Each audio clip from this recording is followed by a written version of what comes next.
Warahmatullahi wabarakatuh. Jadi Waalaikumsalam. kali ini kita ketemu untuk belajar tentang biofarmaseutik ya. Sebelumnya suara saya terdengar dengan jelas? Terdengar, Bu.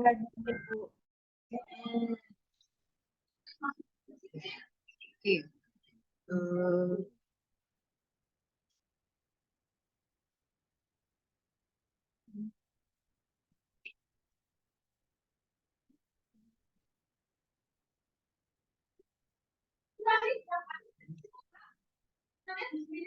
jadi biofarmaseutik ini adalah ilmu yang mempelajari tentang sifat fisikokimia obat ya dan produk obat. Nah, jadi ilmu-ilmu yang berhubungan dengan biofarmaseutik ini contohnya adalah pada saat obat itu masuk ke dalam tubuh kita, obat itu ngapain aja ya. Nah, kira-kira ada yang tahu obat itu ngapain aja di dalam tubuh? Apa yang dilakukan obat ketika obat itu masuk di dalam tubuh kita?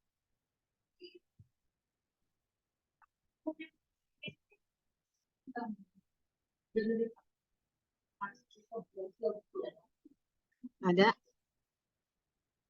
Nah, tentunya obat itu pasti akan mengalami suatu proses ya. Ada proses absorpsi, ada proses distribusi, ada proses metabolisme, dan ada proses ekskresi. Nah, proses-proses itu bagian dari ilmu farmakokinetik. Nah, makanya selalu berdampingan ilmu farmakokinetik dengan biofarmaseutika. Kalau biofarmaseutika ini berasal dari kata bio, ya itu artinya hidup, dan farmaseutik artinya obat-obatan, ya. Atau ilmu yang mempelajari tentang obat-obatan. Jadi ilmu yang mempelajari tentang eh, sifat fisikokimia obat dan produk obatnya, kemudian bagaimana sifat-sifat obat tersebut pada saat dia dibuat menjadi bahan bentuk sediaan obat, itu kita pelajari dalam biofarmaseutik. Nah, di sini ada gambar ya yang menjelaskan bahwa obat yang diminum dalam bentuk tablet ya. Jadi obat itu diminum dalam bentuk tablet tentunya akan mengalami beberapa fase yang ada di dalam tubuh. Obat itu akan melewati lambung dan usus ya, sehingga obat itu nanti akan dalam bentuk terlarut dan bentuk yang tidak larut.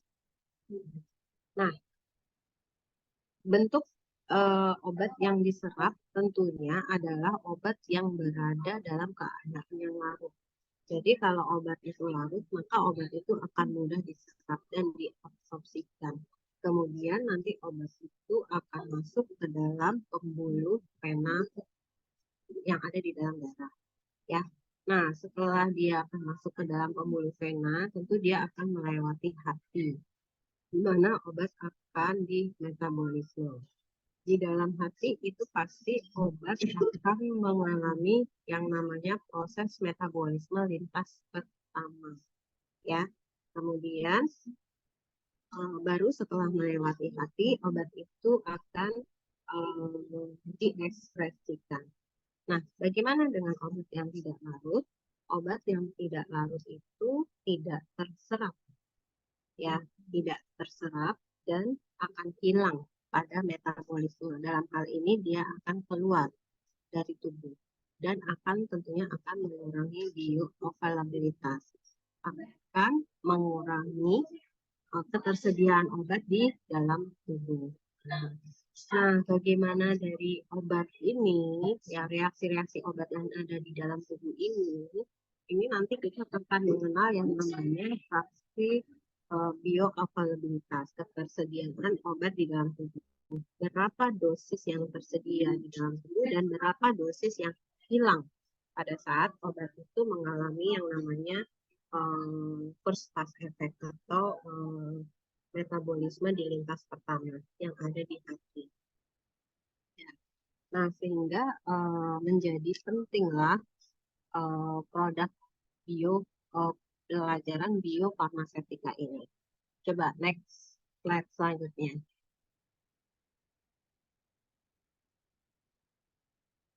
Nah, sehingga biofarmasetika itu kita harus tahu dulu yang namanya formulasi teknologi dan bentuk sediaan, ya. Nah, apa saja, bagaimana formulasinya, bentuk sediaan apa yang mau dibuat, kemudian apa obat-obat atau bahan-bahan tambahan yang harus digunakan. Nah, kemudian kita juga akan mempelajari secara in vivo. Secara in vivo adalah efek obat itu di dalam tubuh. Di sini terkait dengan farmakokinetika, farmakodinamik, serta farmakogenomik. Nah, ada yang namanya absorpsi, distribusi, metabolisme, dan ekspresi. Ya. Nah, biofarmaseti adalah berdisiplin dari ilmu antara produk orientis dan pasien orientis. Nah, disitulah peranan kita sebagai farmasi untuk memformulator apakah bentuk-bentuk sediaan itu cocok atau aman bagi pasien nantinya. Oke, sampai sini ada yang sudah bisa dipahami?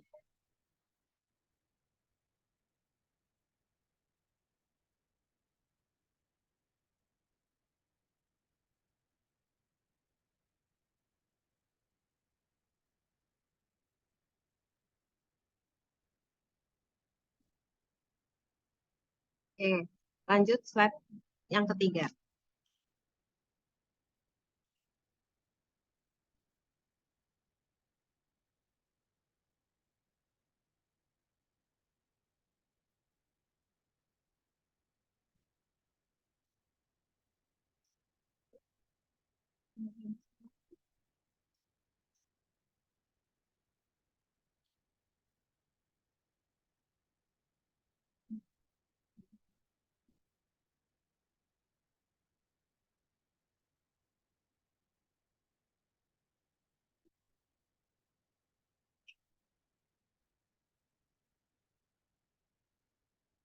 Nah, sekarang obat dan respon klinik. Pada saat obat masuk ke dalam tubuh, ya, tentunya obat itu memberikan aktivitas farmakologi, ya. Misalkan obat hipertensi. Apa obat hipertensi? Coba. Amlodipin. Andesartan. Oke, satu aja kan desakan amlodipin, captopril, ya. Obat itu masuk ke dalam tubuh. Tentunya obat itu nanti akan berinteraksi dengan tubuh, ya. Berinteraksi obat dengan tubuh. Obat menduduki reseptornya sehingga memberikan yang namanya aktivitas farmakologi. Aktivitas farmakologi ini bisa menguntungkan atau bisa merugikan. Ya, misalnya efek penurunan tekanan darah. Ya, tadi hipertensi berarti dia memberikan aktivitas farmakologi penurunan tekanan darah. Nah, kemudian penurunan kadar gula dalam darah. Kemudian bisa menghilangkan rasa nyeri, ya, dan melakukan interaksi dalam tubuh. Pokoknya semua obat yang masuk dalam tubuh dia berinteraksi. Ada interaksi yang menguntungkan dan ada interaksi yang merugikan. Ya. Nah, dan mengalami aktivitas farmakologi. Nah, pada saat obat itu berinteraksi di dalam tubuh, nah inilah yang harus kita pahami di dalam ilmu biofarmasetik. Coba slide yang selanjutnya.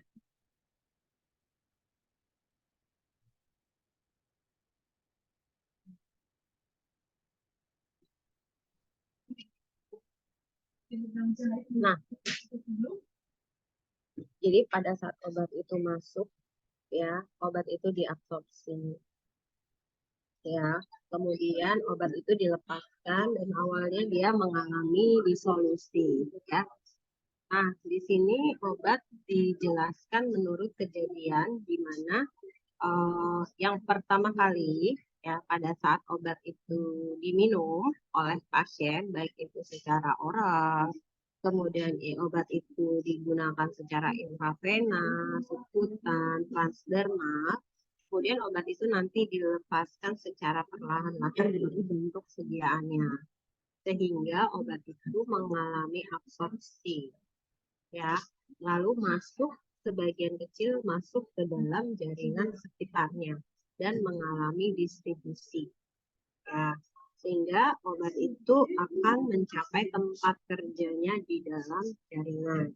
Nah, ketika obat mencapai tempat kerjanya di dalam jaringan, secara farmakologi dia menghasilkan efek.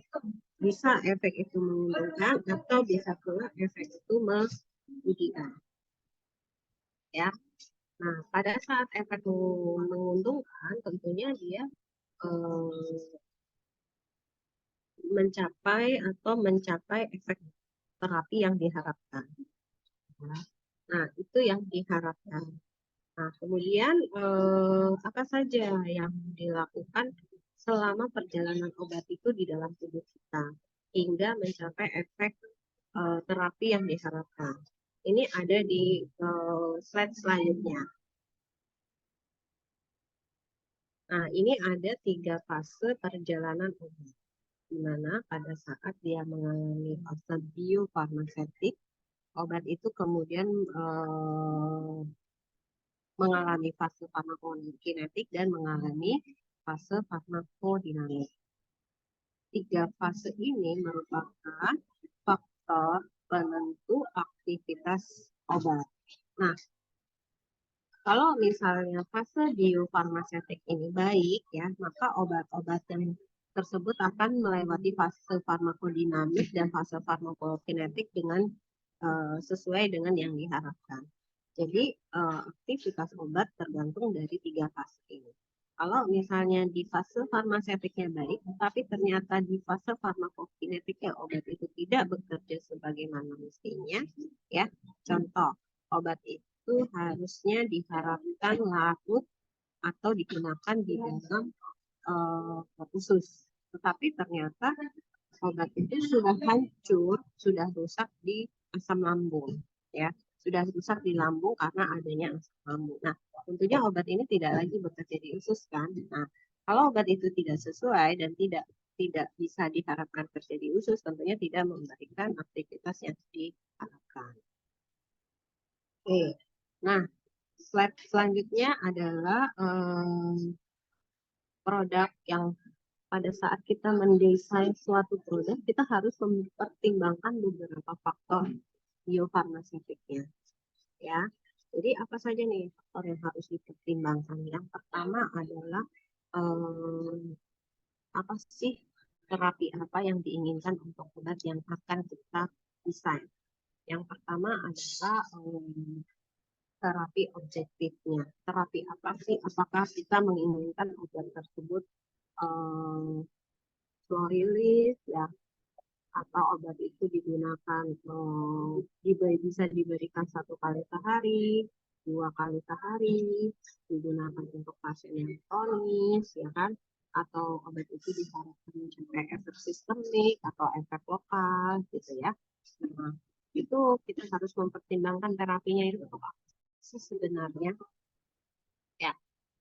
Sehingga di dalam desain formulasi obat, maka nanti kalau kita mau misalnya dosisnya 1 kali sehari, berarti apa yang harus kita lakukan?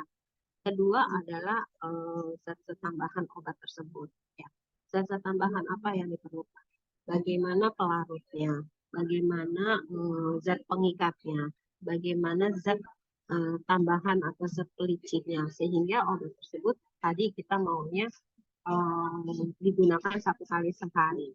Nah, kemudian nextnya adalah rute pemberian. Nah, rute pemberian juga tergantung dari apakah obat tersebut mau diberikan secara oral, secara topikal, secara parenteral, atau seperti apa obat tersebut mau diberikan. Ya. Kemudian ada dosis dan regimen dosis.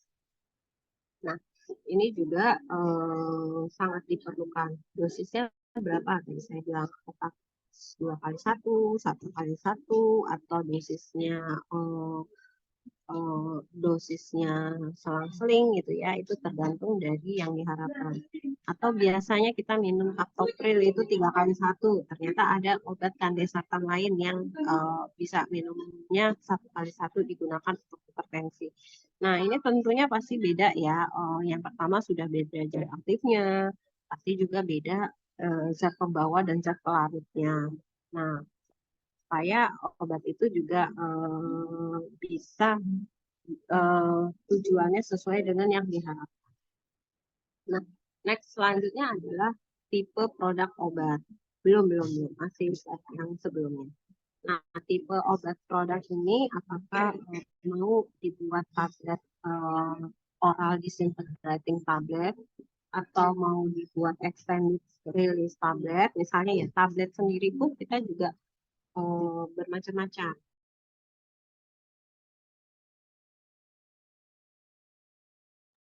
Ada yang tabletnya rilis, ada yang tabletnya immediate release dan yang lain-lain. Nah, itu perlu kita ini kan ya, perlu kita pertimbangkan.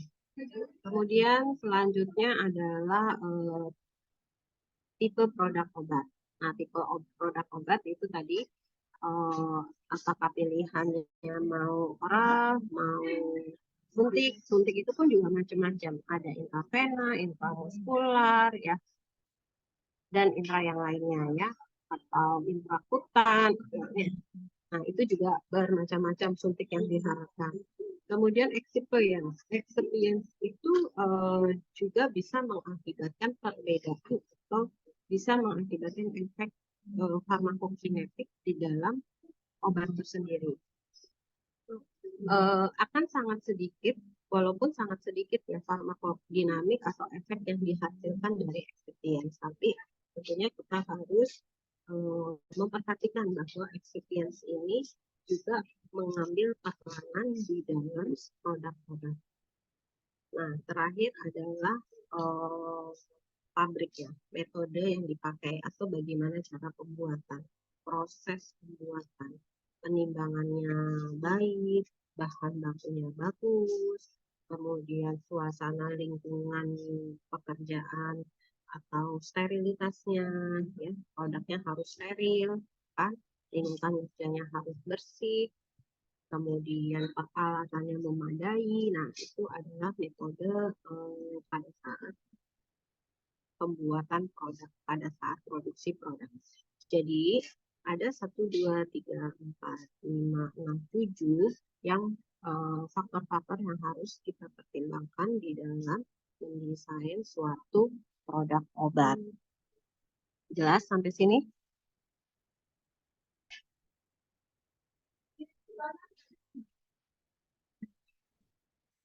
Sampai sini ada yang mau ditanyakan?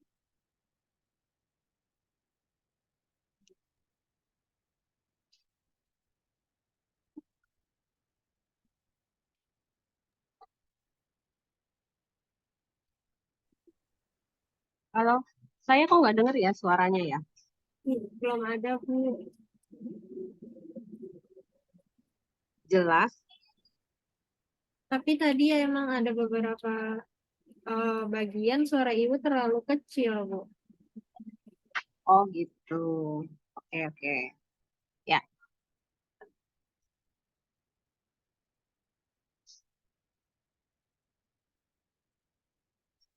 Nah, sekarang kita beralih next selanjutnya, slide berikutnya.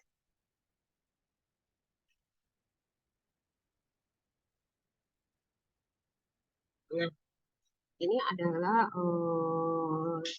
sama ya, karakteristik ketersediaan hayati yang seperti apa yang diinginkan ya pada saat kita mendesain produk obat. Contohnya adalah sifat fisikokimia dari molekul obat, ya. Kemudian bentuk sediaan jadi, kemudian excipients-nya tadi ya, kita udah 7 ya ngomongnya ya, cara metode pembuatan, cara pemberian obat, kemudian terapi yang diharapkan. Jadi ada 7 tadi ya yang harus dipertimbangkan dalam mendesain produk obat. Nah, jadi tentunya produk obat ini sangat umum, itu bisa berupa cairan, tablet, kapsul, suntikan, suppositoria, transdermal, krim, topikal, dan samil. Nah, untuk sediaan itu bermacam-macam. Tujuannya adalah untuk terapi atau penyembuhan pasien, supaya kita bisa memberikan obat itu ke pasien dalam bentuk yang nyaman ya bagi pasien. Kalau misalnya pasiennya nggak sadar, kan nggak mungkin dong diberikan obat berulang, ya kan? Maka kita harus pakai obat yang sediaan injeksi. Ya. Nah, jadi bentuk sediaan ini juga harus didesain nantinya. Nah, desain bentuk sediaan, formulasi, produk obat, dan proses pembuatannya, tentu saja dia akan membutuhkan pemahaman yang menyeluruh tentang prinsip biofarmasetik dari pemberian obat. Jelas ya, ke sini. Nah, tadi saya juga sudah jelaskan kan, apa saja sih yang harus dipertimbangkan pada saat kita membuat desain produk. Oke, nah sekarang kita bahas satu persatu. Slide berikutnya coba. Nah, ini adalah sifat fisika kimia obat ya. Jadi sifat fisika kimia obat itu ada pengaruhnya terhadap kinetika disolusi, ya. Kemudian sifat fisika dan kimia dari bahan obat serta excipients-nya itu akan menjadi pertimbangan yang penting dalam mendesain produk obat. Nah, contohnya apa? Yang pertama, larutan intravena itu akan sulit dibuat dengan obat yang memiliki kelarutan air yang jelek. Jadi kalau zat aktifnya itu kita baca di farmakope, misal ya contoh, amat sukar larut di dalam air. Nah, tentu saja obat tersebut tidak bisa dibuat dalam bentuk injeksi ya, karena syarat-syarat obat-obat injeksi itu kelarutannya sangat baik di air ya, kelarutannya bagus. Jadi kalau obat yang kelarutannya tidak baik itu tidak bisa dibuat sebagai obat suntik. Yang kedua adalah obat yang secara fisika atau kimiawi itu tidak stabil ya. Mungkin dia akan memerlukan excipient, pelapis atau proses pembuatan khusus ya. Nah, ini yang menjadi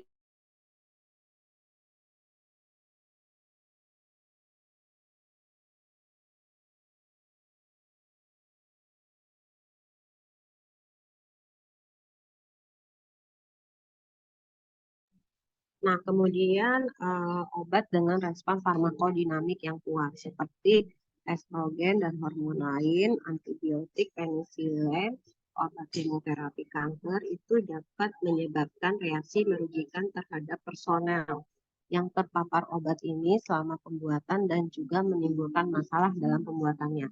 Nah, kita tahu ya, antibiotik itu amat sangat berbahaya. Sehingga pada saat pembuatannya, bahkan di pabrik itu antibiotik itu dipisahkan, ya.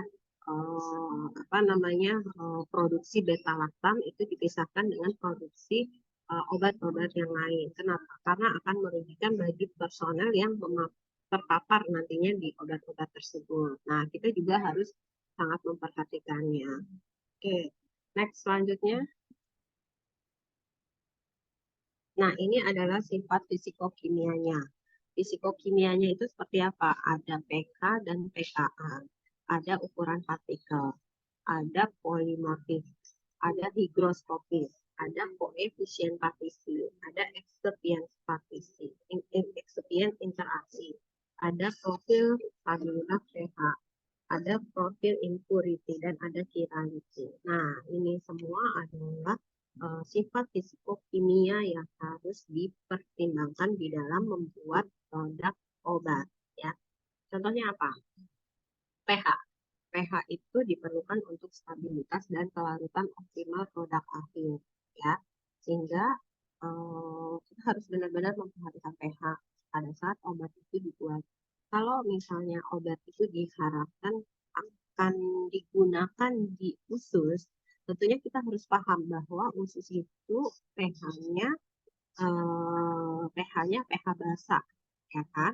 Nah, jadi diharapkan obat-obat yang pH-nya asam nantinya itu akan berinteraksi dengan usus dengan pH basa, sehingga obat tersebut akan bereaksi menghasilkan garam dan akan lebih mudah larut di dalam usus, ya.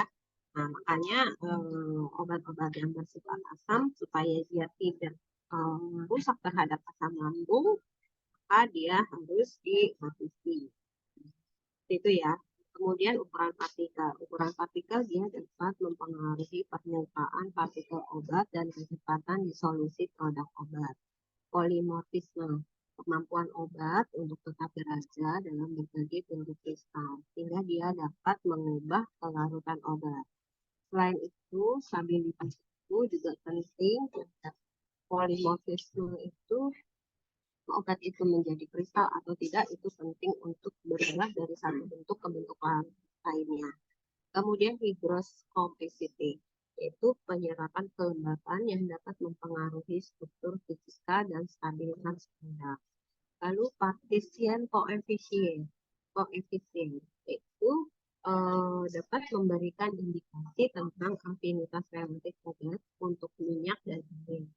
Obat yang memiliki afinitas tinggi terhadap minyak mungkin memiliki pelepasan dan pelarutan yang buruk dari produk obat. Kemudian interaksi eksipien. Nah, interaksi eksipien ini adalah interaksi antara zat-zat tambahan, antara zat licin dengan bahan baku obatnya yang lain. Ya, kompatibilitas eksipien dengan obat ini akan mempengaruhi stabilitas produk. Sehingga kita sangat penting ya untuk tahu sebelum membuat obat excipients itu apa saja sih deskripsinya dan bagaimana sih spesifikasinya supaya nanti tablet yang kita gunakan itu tidak mudah rapuh ya, tidak mudah pecah ya, tidak mudah rusak. Nah, itu ya tidak mudah meleleh ya. Kenapa? Jadi ya sama seperti kita membuat makanan ya dari bahan tepung atau membuat roti kan rotinya kita jaga itu supaya jangan mudah pecah, supaya tidak terlalu keras, supaya tidak terlalu rapuh, itu ya. Nah, kemudian dari profil pH ini juga stabilitasnya itu dipengaruhi oleh pH tubuh ya. Ada pH lambung dan pH usus yang berbeda. Jadi pengetahuan tentang profil stabilitas ini akan membantu menghindari atau mencegah degradasi produk selama penyimpanan atau setelah pemberian. Kemudian profil pengotor. Nah, keberadaan pengotor itu tergantung pada rute sintetik dan untuk obat aktif ya. Nah, adanya pengotor, kemudian kiral itu dapat menunjukkan aktivitas eh, aktivitas aktifnya zat aktif obat. Ya. Nah, ini adalah sifat fisikokimia obatnya. Perlunya kita perhatikan dalam satu produksi obat. Ya.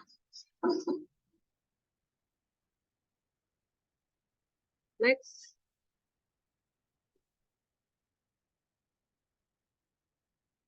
Nah, kemudian ada kelarutan. Kelarutan itu apa?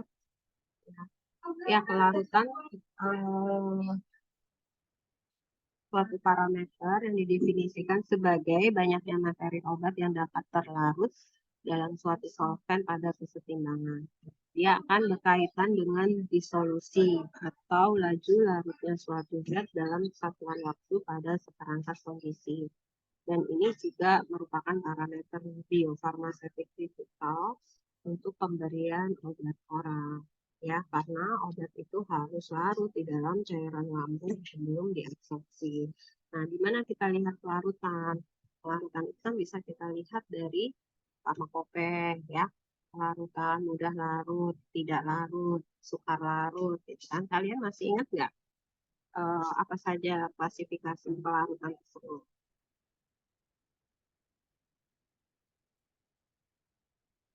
Ada larut, mudah larut, Bu. Ada Terus larut, mudah sukar larut, larut. Iya. sukar larut, ya seperti itu. Nah ini perlu diperhatikan kelarutan itu ya. Tadi kan saya bilang di awal, obat yang larutnya sangat baik, maka obat tersebut, eh, obat ini maksudnya zat aktif ya, zat aktif bahan zat aktif yang mudah, yang spesifikasi kelarutannya baik, maka akan mudah dibuat untuk obat-obat injeksi ya. Oke, next. Nah, ini adalah kelarutan yang dihubungkan dengan pH dan penyerapan. Jadi, obatnya mudah larut, tapi pH di larutan itu, next selanjutnya, slide-nya. Nah, obatnya mudah larut, tetapi pH-nya ternyata nggak sesuai. Nah, obat itu juga nanti akan rusak, ya. Nah, di dalam merancang bentuk sediaan oral, ya, formulator itu juga harus memperhatikan bahwa pH alami lingkungan saluran cerna itu bervariasi dari asam di lambung hingga sedikit basa di usus. Nah, obat ini kita harus paham ya, kapan obat itu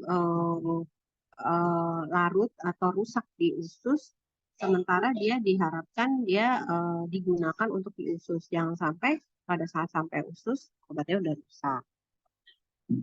Ya, jadi obat yang bersifat basa itu lebih larut di dalam media asam, membentuk garam yang larut.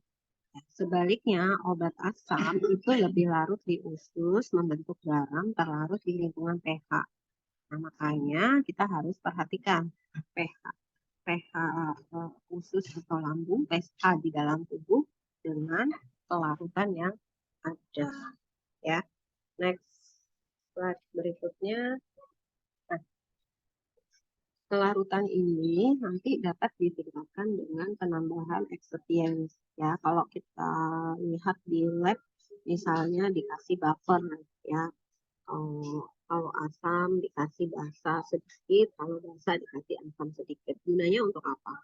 Gunanya supaya dia menjadi garam. Nah, bentuk-bentuk zat dalam bentuk garam itu akan lebih mudah larut di dalam air, akan lebih mudah terserap nanti, akan lebih mudah mengalami fase absorpsi.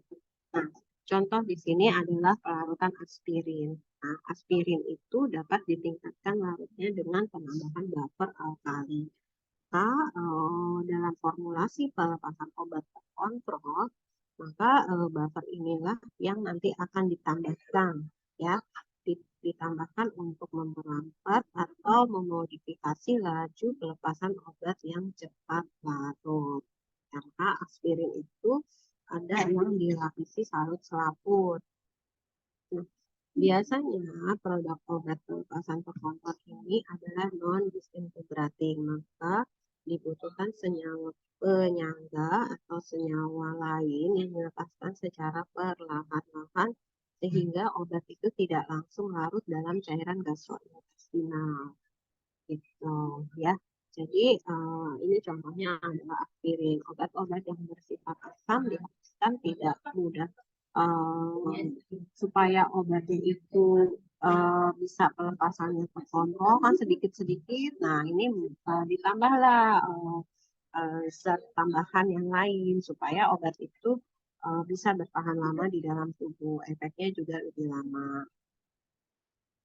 Oke, next selanjutnya adalah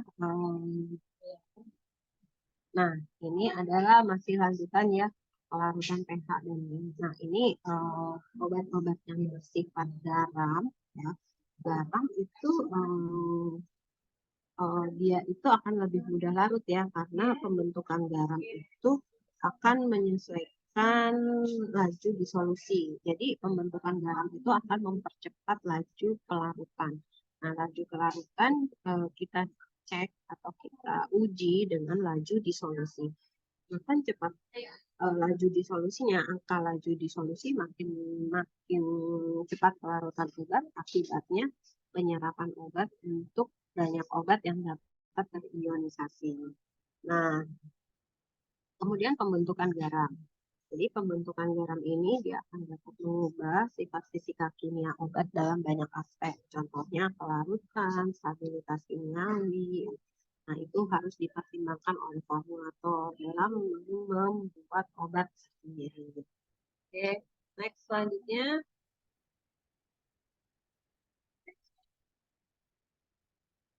Nah, ini adalah pH. Kalau kita lihat dari konsentrasi di sini, ya, jadi ini adalah pH, profil stabilitas pH dari erythromycin. Jadi erythromycin ini kita punya banyak ya, ada erythromycin, ada ada ada dalam bentuk darahnya. Nah, makanya erythromycin ini biasa diformulasi ya, supaya dia pelarutannya itu bisa konstan ya. Kenapa? Karena kalau tidak dirubah komposisinya menjadi bentuk garamnya, dia akan tidak stabil, akan mudah tidak stabil erythromycinnya ya. Nah, sehingga dia bergantung pH. Kenapa? Di dalam medium asam seperti di lambung itu dekomposisi perubahan erythromycin itu terjadi sangat cepat pada pH yang netral atau basa obat relatif stabil. Jadi erythromycin itu kalau di lambung dia akan mengalami perubahan komposisi. Nah, akibatnya tablet erythromycin itu dilapisi dengan film yang tahan terhadap asam. Dan hal ini kita sebut dengan lapisan enterik. Gunanya untuk apa? Dia untuk melindungi dari degradasi asam di dalam lambung. Ya. Nah, ini kalau kita lihat gambarnya, ya ketika erythromycin itu masuk, ya, ini masih bagus. Nah, tapi kan lama-kelamaan dia pH-nya akan rusak, ya, sehingga ditakutkan tablet erythromycin itu tidak bekerja dengan baik. Maka dia dibuatlah dalam bentuk di dilapisi. Diharapkan pada saat itu dia akan lebih baik lagi kelarutannya. Next adalah ukuran partikel. Ya. Makin besar luas permukaan partikel, ya, makin baik saturasinya di dalam air. Makin larut dia di dalam air, makin cepat dia larut di dalam air. Kenapa? Karena luas permukaan efektif obat itu sangat meningkat dengan pengurangan ukuran partikel, ya. Nah, kemudian eh, partikel obat yang besar ini diubah nih menjadi partikel-partikel yang kecil. Kemudian pengecilan ukuran partikel ini tentunya akan menambah luas permukaan partikel ya, menjadi 2 kali lebih besar. Nah, kalau seperti ini berarti otomatis obatnya akan larut lebih cepat ya. Nah, sehingga ukuran partikel makin kecil partikel. Kalau kita lihat di bulir makin makin berubah menjadi nanopartikel, ya makin cepat bereaksi. Next, nah contohnya apa obat-obatnya di sini? Ya. Contohnya adalah obat-obat yang kelarutan air rendah. Nah, maka kalau kelarutan airnya rendah, maka obat ini dibuat dalam partikel yang lebih kecil. Ya, ukurannya kecil-kecil dibanding ukuran yang besar. Itu adalah diseofulvin, nitrofurantoin, dan steroid. Nah, kemudian apalagi yang perlu setelah pengurangan ukuran partikel, apalagi yang harus didapat ditambahkan untuk supaya pelarutannya itu lebih cepat. Tentu yang ditambahkan yang namanya aktif surface active agent ya. Uh, senyawa pengaktif permukaan. Nah, ini akan lebih meningkatkan pelarutan obat. Ya. Kemudian next selanjutnya, nah sama ya. Nah, obat-obat nanopartikel itu makin kecil nanonya dia akan larut meresap dalam sitoplasma, kemudian berkontribusi secara merata ya, secara sistemik di dalam uh, obat keseluruhan. Ya, kalau kita lihat gambarnya, pengecilan ukuran partikel di sini itu akan meningkatkan bioavailabilitas ya, di mana nanokristal dengan luas permukaan yang lebih besar itu akan menyebabkan peningkatan bioavailabilitas. Jadi obatnya yang dari besar-besar kemudian di blender atau dibuat menjadi formula yang kecil-kecil, mikrokristal, nanokristal, akhirnya lebih kecil lagi, dia akan lebih mudah terserap masuk di dalam jaringan sistemik. Next adalah polimorfisme. Polimorfisme ini adalah bentuk kristal obat ya. Kalau bentuk kristal obat, dia akan memiliki walaupun struktur kimianya sama ya, tetapi kristalnya itu berbeda, tentu sifat fisiknya itu berbeda. Kalau sifat fisiknya berbeda, maka dia akan berbeda kelarutan, berbeda higroskopisitas, berbeda kepadatan, berbeda kekerasan. Ya. Nah, ini bentuk-bentuknya ya. Kristal itu kalau kita lihat gambar di samping ya, kristalnya berbeda nih. Ya, ada yang polisteron itu dibalik posisinya O-nya dibalik sedikit, itu juga akan mempengaruhi kelarutan di dalam air, mempengaruhi juga absorpsinya ya. Dan selanjutnya adalah kolam phenicol. Nah, ini contoh dari polimorfisme, di mana chloramphenicol ini memiliki beberapa bentuk kristal. Ya, ketika diberikan secara oral atau sebagai suspensi, maka konsentrasi obatnya, konsentrasi chloramphenicol di dalam tubuh itu ditemukan tergantung dari berapa kristal beta polimorf itu yang ada di dalam suspensi. Nah, kenapa begitu? Karena bentuk beta polimorf itu akan lebih larut dan lebih mudah terserap dibandingkan bentuk alfa polimorfnya. Nah, sehingga kita harus pastikan bahwa eh, kristal itu yang kita perlukan adalah kristal beta polimorf dari chloramphenicol ya. Nah, ini diteliti di tahun 67 ya, bahwa ada perbandingan kadar darah ya, rata-rata kadar darah di dalam serum, di mana ketika diberikan suspensi chloramphenicol palmitat yang mengandung kristal polimorf dan kristal alfa, ternyata dosis kristal ini itu ekivalen dengan 1 gram chloramphenicol, di mana persentase yang lebih mudah larut adalah yang beta polimorf ya, suspensi. Nah, next slide selanjutnya. Nah, ini juga terjadi di dalam eritromisin. Ada eritromisin dihidrat, ada eritromisin monohidrat, ada eritromisin anhidrat dalam fosfat sebagai buffernya. Nah, eritromisin ini juga sangat berbeda ya, kelarutannya berbeda. Yang dihidrat, monohidrat, anhidrat itu berbeda ya, dibandingkan dengan bentuk anhidratnya.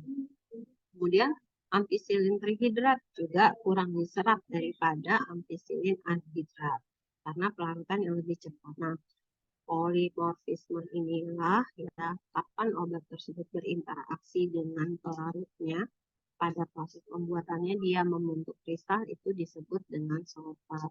Nah, makanya kita harus tahu ya sifat-sifat fisikokimia dari zat aktif obat dan zat excipients ya, yang mengakibatkan obat tersebut mempunyai spesifikasi tertentu pada saat pembuatannya. Ya. Oke, sampai sini ada yang mau ditanyakan?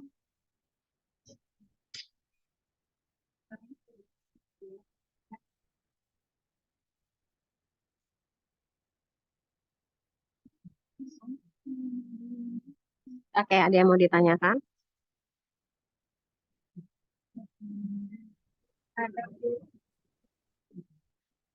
Ya. Kalau nggak ada, saya absen dahulu ya. Bentar, sambil menunggu pertanyaan dari kalian.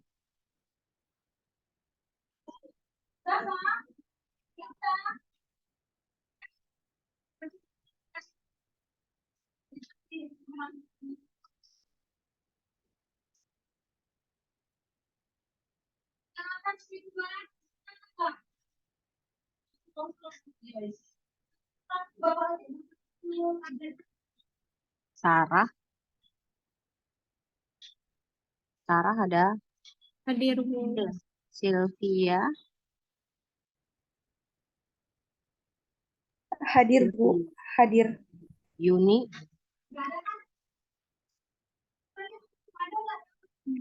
Iya, Ibu. Yuni, Sylvia Yuni. Sylvia hadir, Ibu. Sylvia Yuni, Anissa Rahma Apriliani, Hadir, Bu. Gita Amelia, Hadir, Bu. Yusnia Rahmayani, Yusnia, Oida, Hadir, Bu. Florita hadir, Bu. Florita, Putri, Putri hadir, Bu. Arta, Arta Junita, Salsa Bila, Hadir, Ibu. Ananda, Hadir, Ibu. Abdul Faiz, Abdul Hafiz, Hadir. Anita, Hadir, Ibu. Deborah, Deborah hadir, Bu. hari ini udah dikirimkan. Tolong kalian baca lagi ya. Nah, kita ketemu lagi minggu depan. Assalamualaikum warahmatullahi wabarakatuh. Waalaikumsalam warahmatullahi wabarakatuh. Terima kasih, Bu.